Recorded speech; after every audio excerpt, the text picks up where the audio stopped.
পাণ্ডে, আমার ঠিকানা বাগেরহাট জেলার চিতলমারি উপজেলা। আমি আজ পূর্ণব্রহ্ম পূর্ণানন্দ ক্ষীরোদ বিহারী শ্রী শ্রী হরিচাঁদ ঠাকুর মতুয়া সম্প্রদায় তথা সকল মানবের কল্যাণের জন্য তিনি আবির্ভূত হয়েছিলেন। আজ তার 213তম আবির্ভাব তিথিতে লাখ লাখ মতুয়া ভক্তবৃন্দ শ্রীধাম পুরাকান্তিতে জড়ো হয়েছে। আজ আকাশ বাতাস কম্পিত হচ্ছে হরিনাম ধ্বনিতে। আজ আমরা দেখতে পাচ্ছি এই মতুয়া সম্প্রদায় অনেক ডেভেলপ করতেছে।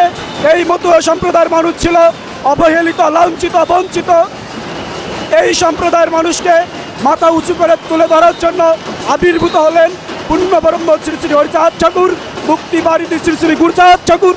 তাদের দয়ায়, তাদের করুণায় আজ আমরা ভারতবর্ষের পার্লামেন্ট থেকে শুরু করে আন্তর্জাতিক পর্যায়ে এই মতুয়া সম্প্রদায়ের মতুয়া সম্প্রদায়ের মানুষেরা স্থান করে নিয়েছে। আমি মনে করি আমি একজন পুণ্যবান, আমি একজন পুণ্যার্থী।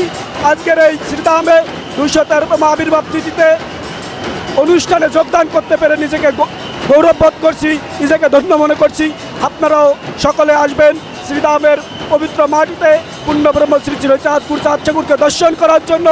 জয় হরিচাঁদ, জয় গুরুচাঁদ। আমি জন্মের পর থেকে আমি 5 থেকে 7 বছর আমি আসি।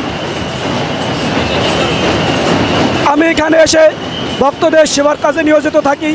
কোথায় ভক্তদের ত্রুটি হচ্ছে কিনা, কোথায় ভক্তরা একটু জলের ব্যবস্থা করতে পারি কিনা, একটু প্রসাদের ব্যবস্থা করতে পারি কিনা, তাদের একটু সুরক্ষা দিতে পারি কিনা, আমি পূর্ণব্রহ্ম শ্রী শ্রী হরিচাঁদ ঠাকুরের বংশ পরম্পরাদের তাদের নেতৃত্বে কাজ করে থাকি।